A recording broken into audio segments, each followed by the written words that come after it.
Hi, welcome to my YouTube channel. My name is Jan, I'm a yoga teacher, and today's video is the third of the series that I started a few months ago. The first video was about how the body is a map and how the different parts of the body have different meanings depending on where pain could arise. The second video was about the nature of the disease or the illness, like inflammation, fracture, and everything.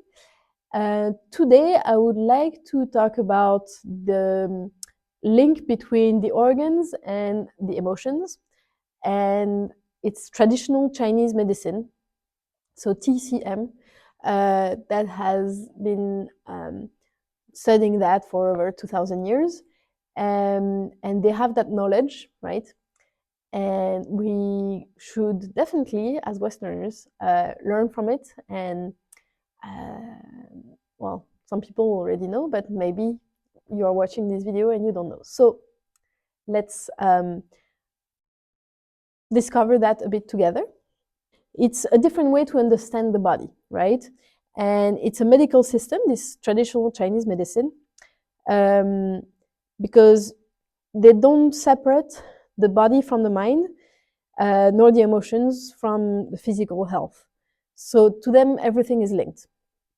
And you know what they say, that a Chinese doctor gets money when he goes and visits people as prevention, but when the illness is there, he actually works for free because somehow he could not assure the body to, like the people, to be free from illness. If he had worked beforehand properly, they would not be sick right now.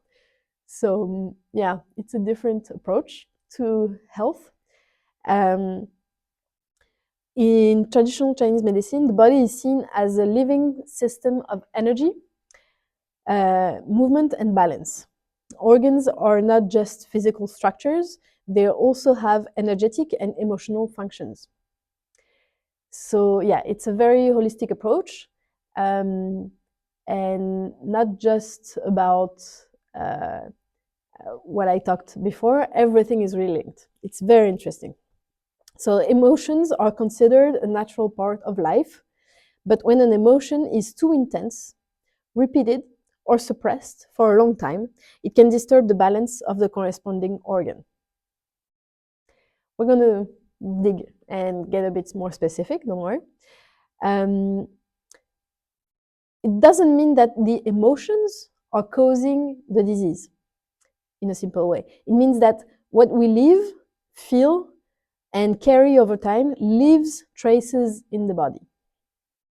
What I'm sharing today is not a medical diagnosis and not a rule. It's a way of listening differently with more curiosity, softness, and respect for the body's intelligence. Really, it's up to you to believe in it or not. It's up to you to open the door, explore, and take what you want from it, always. So yes, organs and emotions. Let's dig into it. Let's start with the liver. Liver is linked to anger, irritation, resentment, and the feeling of being stuck. So yeah, according to traditional Chinese medicine, when anger is not expressed or transformed, it can turn inward. Tension, headaches, jaw tightness, digestive disturbances. The liver loves movement, flexibility, and flow, physically and emotionally. And I don't know if you know someone who's particularly angry in their life, but you can see that they have this tense body shape. You know, they are always holding on to things, whereas they would benefit from also doing the opposite, right? And letting go and being more supple and moving and not being so rigid. The lungs.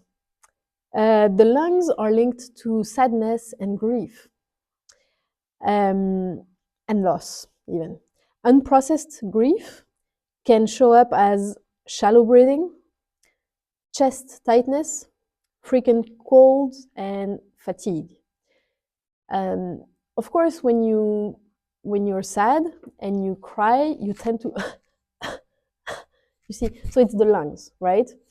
The same way the liver, when the liver is burning, like uh, when people are so angry, right? They tend to drink to cope with that anger, right? And what happens? It damages the liver. So it's just putting fuel in this issue. So the same with the lungs. People, particularly sad, they tend to smoke.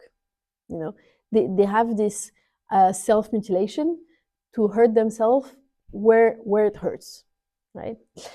So yeah, breathing deeply is not just physical, it's a way of making space for emotion to move through.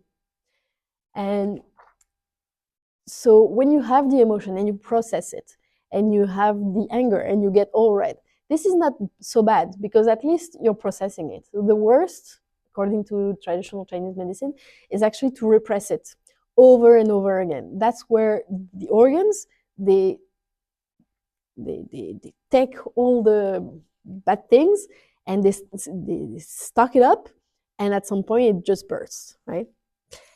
Heart. What do you think the emotion to heart is? Yeah, it's joy. It's so it's a positive emotion, right? And yet the excess of joy. I don't know if you know that, but in the past, some men, even politicians, have been uh, declared dead in shady circumstances because actually quite often men die in a brothel uh, having an orgasm. You know, this excess of joy, of happiness, the heart just explodes and they have a heart attack there, and that's it. Like it happens, right? I'm not saying it's every time like this, but this is like an example of this topic. So, emotional agitation, when joy is excessive or unstable, this can also damage the heart, right? Imbalance may show as restlessness, anxiety, insomnia, scattered thoughts, whereas the heart needs calm, joy, connection, presence, and not constant stimulation, which is tough in the world we live in today, right? So, yeah, when you're always too excited and your heart is, you know, pumping and you have the tachycardia, it's an excess of all those emotions, and you should balance them out with something a bit more calm and presence, connection, yoga, for example. Okay, the spleen. I don't have many examples for this one, but in TCM, the spleen is linked to worry, rumination, mental overload. Maybe it speaks to you. It doesn't really speak to me, but when we overthink, digestion weakens, energy drops, heaviness appears in the body, whereas the spleen loves simplicity, rhythm, nourishment, physical and mental. So, yeah, I'm sure you can even elaborate. Maybe you can put in the comments if it speaks to you.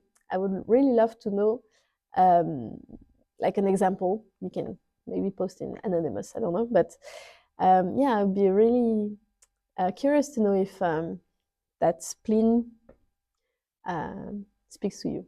For me, the anger is definitely the one. Okay, okay. For kidneys, kidneys in traditional Chinese medicine is linked to fear. Yeah, and it's also the water, right? So you have the organs, the emotion, and even the element, right? Lungs is air, anger is fire. So yes, kidneys store fear, and we all suffer from fear, right?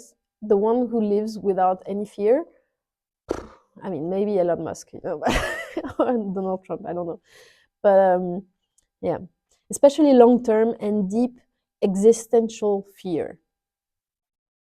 this is where it hurts, right? This may manifest as lower back pain, exhaustion, insecurity, feeling unsafe or unsupported. And you know, this is also what I said for the back.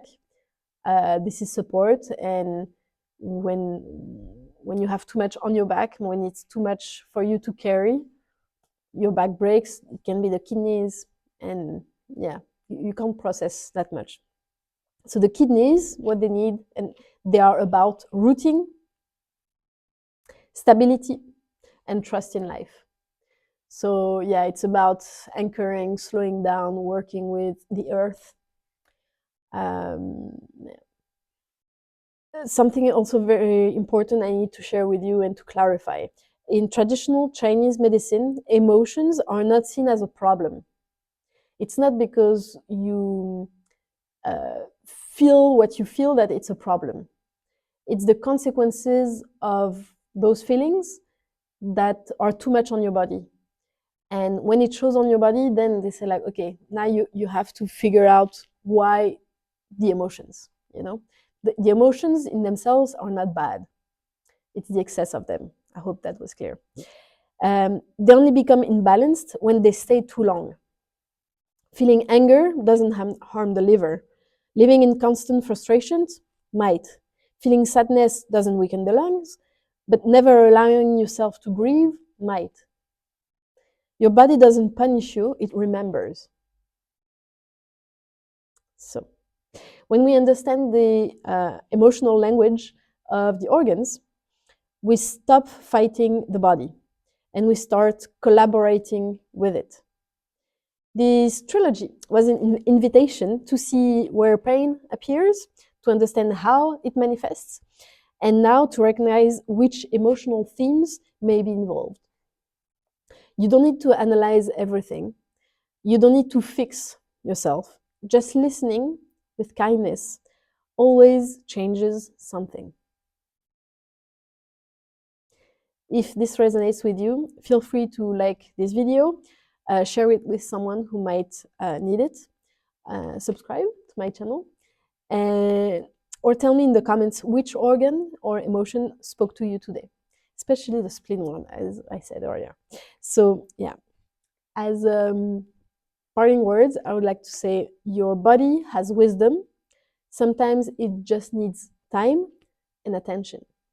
So please listen to your body.